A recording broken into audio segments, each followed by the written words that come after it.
ब्रैजिबा लाख रां खरसा खालामनानै बानायनाय बिटिआरआव गिबि खेब ना फिसिनायनि सोलोंथायारि न'खौ दिनै बेखेवबाय।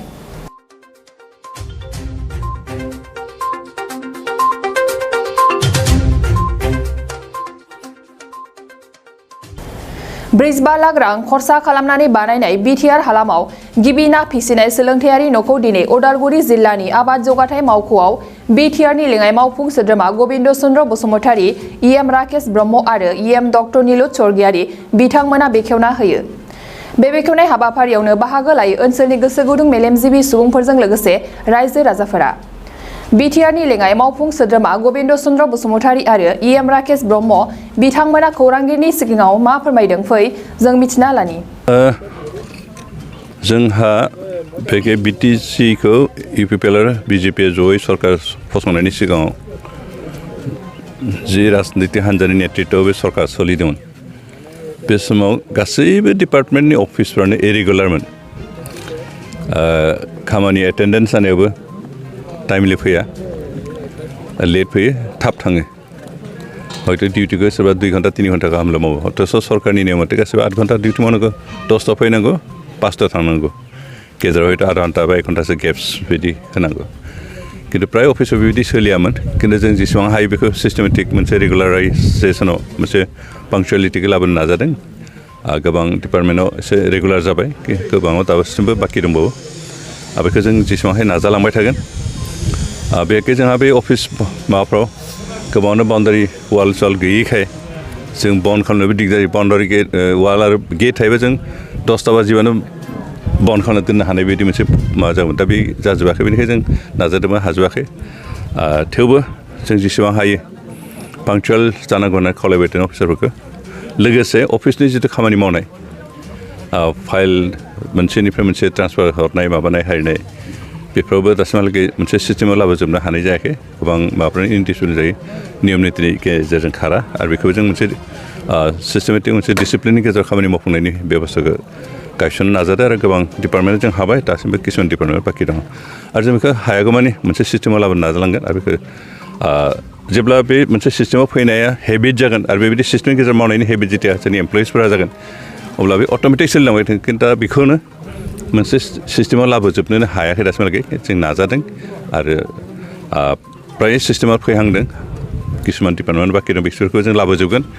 आरो मोनसे समाव लाबोजोबनो हायोबा बे फुरा मोनसे जोंनि एमप्लयिसफ्रा हेबिचुवेट जागोन। पांक्चुवेलिटि अफिसनि मावनाय सिस्टेम बे गासिबो मोनसे पांक्चुवेलिटि फैयो, माबा सिस्टेमाव फैयो, हेबिचुवेट जायोब्ला बे अट'मेटिक सोलिनांगोन। मोनसे लोरबांथिया नुजादों जि नोंथांमोना जि बेवहाय जि न' बेखेवबाय, बे मावख'नि जिल्लानि मावख'नि जि मोनसे बिटिआर सुक्तिनि उनाव जि सरकारि मावख'फोराव जि बिटिआर लिरनाय, दा बेखौ लिराफ्लानो बिटिएडि दङ, मा बुङो बेनि बेलायाव? दिनैसिमबो बिटिआर दा बेखौ जों फ्राय इन्सट्राक्सन होनाय जादों। किसुमान अफिसफोरा दासिमबो लिराखै, आरो बेखौ जों इन्सट्राक्सनखौ होनाय जादों। आरो बेखौ जेराव लिराखै थाबैनो लिरनांगौ होनना जों बेखौ होदों, मानाय जादों। जिल्लानि बेखौ फिसारि डिपार्टमेन्टनि थाखाय मोनसे मोजां खबर, बेनो जाबाय जा उदालगुरि जिथु जिल्ला अफिसमोन माबानि फिसारि डिपार्टमेन्टनि, बेयाव जास्ट अफिसल' दंमोन। खिन्थु ट्रेनिं सेन्टार, स्टाफ क्वार्टार बिदि गंसेबो गैयामोन। जों मिथिगौ जे आसामाव गोबां दैमा दैसा, बिलो, फुख्रि दङबाबो ना फिसिनाय, ना प्रडाक्सनाव जों बहुद गोग्लैसोनानै दं। आरो बेनिखायनो आसामनि सुबुंफ्रा अन्ध्र प्रदेशनिफ्राय ना साप्लाइ खालामनासो जानो गोनां जायो। दा बेखिनि आंखालखौ सुफुंनो थाखाय आसाम सरकार लोगोसे बिटिसि सरकाराबो जेसेबां हायो नानि प्रडाक्सनखौ बांहोनो नाजादों। आरो बिनिनो मोनसे पार्ट हिसाबै दिनै उदालगुरि जिल्लायाव मोनसे ट्रेनिं सेन्टार, ना फिसिग्राफोरखौ ट्रेनिं होग्रा बायदि मोनसे ट्रेनिं सेन्टारनि थाखाय हल मोनसे बानायनाय जाबाय। आरो लोगोसे बेयाव जोंहा फिसारि डिपार्टमेन्टल' नङा, अन्यान्य डिपार्टमेन्टफ्राबो स्टाफ क्वार्टार बिदि गैयामोन, जायनि जाहोनाव स्टाफफ्रा न' भारा लानानै थानो गोनां जायो। सोरबा गोजान गाव गावनि न'निफ्राय फैनो गोनां जायो, आरो बेवहाय डिउटिया इरेगुलार जायो। बेनिखायनो बे जेंनाखौ बोस्रांनायनि फार्स्ट स्टेप हिसाबै जों उदालगुरियाव फिसारि डिपार्टमेन्टनि मोनसे स्टाफ क्वार्टार बानायनाय जादों। जों आसा खालामदों बे सेन्टारफोरखौ बानायखांनायनि उनाव जोंहा बे ओनसोलाव थानाय रायजो राजाफोर जायफोर ना फिसिनो इन्टारेस्टेड, बिथांमोना खाबु मोनसिगोन, सोलोंनो हासिगोन आरो ना प्रडाक्सनखौ जों बांहोनो हागोन।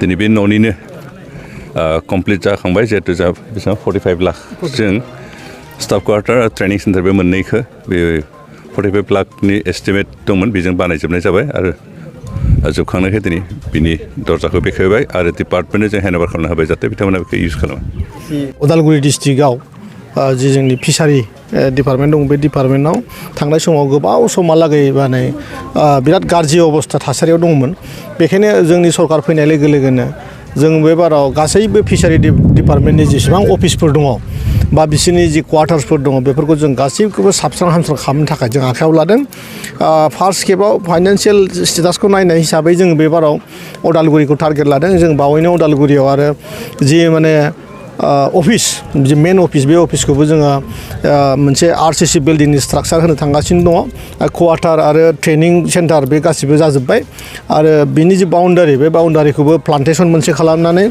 मोनसे समायना रमायना मोनसे फिसारि डिपार्टमेन्टनि मोनसे अफिस खालामलायनायनि मिजिंजों जों खामानि मावदों आरो बे जाफुंगोन होननानै आंहा बिराद आसाबादि आरोखि नोंथांमोना जि ट्रेनिं सेन्टार जि खुलिबाय बेयाव माबायदि फैगोन समाव ट्रेनिं होनायनि नोंथांमोना बे बाराव जिहेतु गासिबो मिथिखागौ जे सेन्ट्रेला मोनसे स्किम लन्च खालामदों प्रधान मन्त्रि मत्स्य योजना होननाय बे प्रधान मन्त्रि मत्स्य योजनानि मेन थांखियानो जाहैबाय प्रत्येकटा न'खरावनो हाखर जावनानै ना फिना होनायनि मोनसे बेबस्था लानाय बेखायनो नाखौ मा रोखोमनि फिनांगौ बेसे समाव बेसे आदार मोनजानांगौ बबे नाया बेसेबां माने रांखान्थि आरजिनो हायो बेफोरबायदि गोबां माने बाथ्राफोर दङ बे खोथाफोरखौ जाहाथे जोंनि गाहाय थाखोनि जायफोर खेथि खालामग्रा नानि जायफोर खेथि खालामो बै खेथियगफ्रा जाहाथे मोजाङैनो गोरों माने बैग्यानिक जुगनि गोरोंथिखौ लानानै बांसिननिफ्राय बांसिन नाजों रांखान्थि खामायनायनि सुबिदा होनो थाखायनो जों बे बाराव प्रत्येकटा डिस्ट्रिक्टआवनो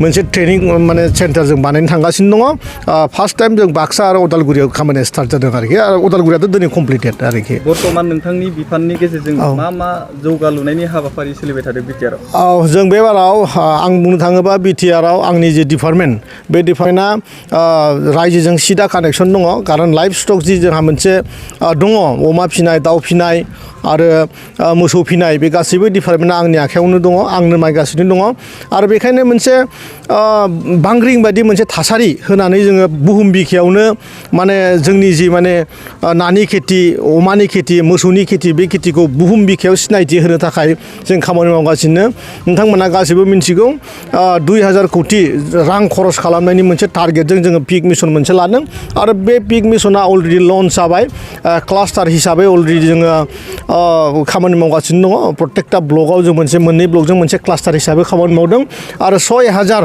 सेल्फ हेल्प जों बेनिफिसियारि अलरेडि होखांबाय आरो नैबे 22 जोङो 1000 सेल्फ हेल्प ग्रुपनो जोङो बे बेनिफिटखौ होनो थांगासिनो दङ माने प्रत्येकटा बिजोंजोंनो जोंनि जि माने बिटिआरआव थानाय जि रायजो राजा बे रायजो राजाखौ रांखान्थि जौगाहोनायनि मेन उद्देश्य लानानै जोङो हर सान माने रेस्ट गैयागारा जों खामानि मावगासिनो दङ आरो बे मावनायनि फिथाइखौ बिराद थाबैनो जोंनि बिटिआरनि रायजो राजाया मोननो थांगासिनो दङ बे खोथाया एकदम माने रोखा आरोखि गोजोनथाव खौरां गोसो गुदुं फरायसा एबा सुबुंफोरनि थाखाय टारगेट कचिं इनस्टिट्युटआ बेसेन गोसा सुबिदा लानानै फैदों जायफोर बिथांमोना banking railway SSC insurance defence Assam police बायदि आनजादनि थाखाय साखाफारा जानो मोजां खाबु मोनाखै बैसोरबायदि फरायसा एबा सुबुंफोरनि थाखाय मोनसे मोजां खाबु सफैदों बरपेटा रोड विशाल मेगा मार्टनि साखाथियाव थानाय आमतलाव बे टारगेट कचिं इनस्टिट्युटखौ खुलिनाय जादों आथिखालनि साख्रि मोनै आरो बेकार जेंनाखौ नोजोर होनानै बे टारगेट कचिं इनस्टिट्युटआ